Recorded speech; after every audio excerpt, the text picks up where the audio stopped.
When it comes to everything, being self-aware is looking at every fundamental piece in your life and determining how important are those things.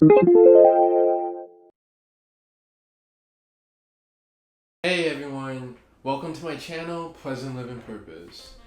This video is about why everything in our life matters and how we can use that information to make very big changes in our lives for the better. So, for those that don't know me, my name is Tristan Goodwin. This channel primarily focuses on mindfulness and self-awareness to essentially live your best life. However, we are taking it in a very simplistic route.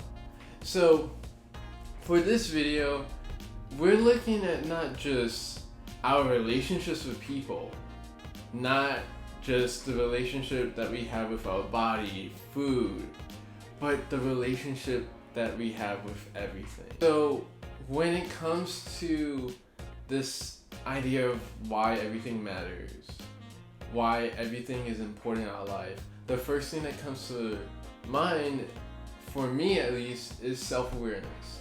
Being fully aware of what's going up in here, and where you are, your setting. So this is an interesting thing.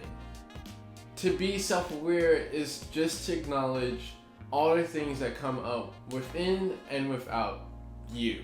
So that means your thoughts, your feelings, what's going on around you, and just being okay with that.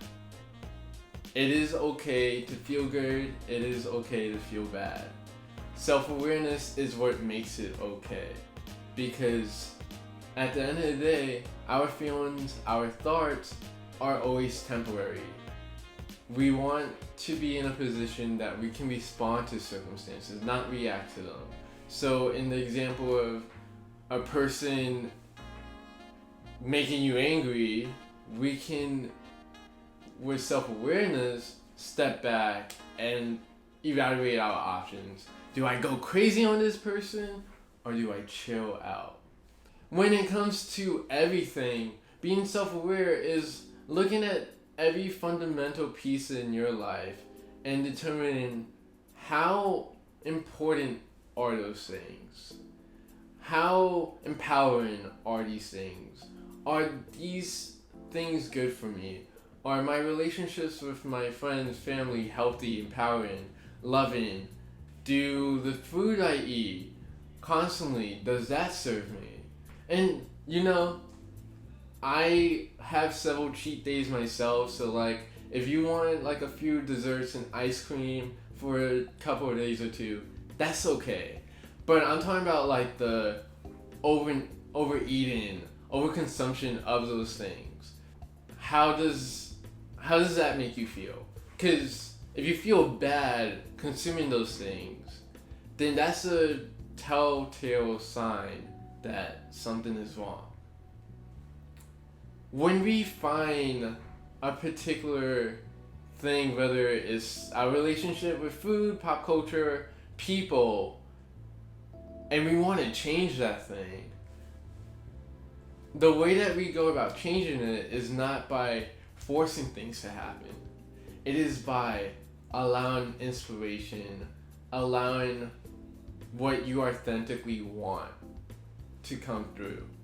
If you feel that surge of like, I have to do this, like I know I have to do this, that is your sign that you're inspired to take action and you're not trying to control the outcome of things.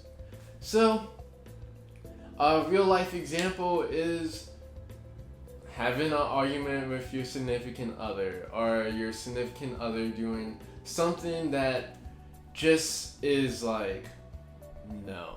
There's many ways of finding a solution, but if this particular thing makes you upset or pissed off, then this is a time where we go back to self-awareness. Breathe. Take the time to check your options and see how you want to respond. The final step is detachment. Being detached from the outcome. So, going back to that relationship issue, after saying that thing, we can't expect the outcome to always be our desired outcome. So instead of like putting your energy into thinking, did I just end everything because of what I wrote? Or did I just anger this person? Did I make stuff worse? It's better to know I said what I have to say because I wanted to say it, and it honors who I am. Because of that fact, I know that everything is working out for me. After your inspiration comes through, where you know what you have to say, do, now comes detachment, where you let everything go, where the outcome doesn't matter, you honor who you are, you said or did what you have to do, and you just let it go. You don't let the outcome consume your mind. You don't focus on it. You don't think, I hope that everything turns well. Because there's no need for that. You know you honor yourself to the highest point that you could, regardless if you were able to be self-aware or not. You are allowed to take a step back after everything is done and continue living your life. And I get it. Sometimes we get consumed by our worries a lot of the times. But when you're able to let go, that allows you to just focus on where you're at, on that present moment, where now if you want to continue making more changes, you just either take a step back or relax, or you re-examine other things that you may want to change. But this video is to suggest that everything in our life matters, no matter how subtle or small it may be. By taking advantage of the fact that every coexistent thing in our lives matter, we're giving ourselves the true power to observe and change our entire life. So, if this video helped you, please write down in the comments how. If you know other techniques or other ideas of how you can involve self-awareness practices, also put that in the comments down below. Please like and subscribe so that even more people can see it, so I can grow. That would mean the world to me. So thank you so much for watching, and I'll see you in the next video. Take care.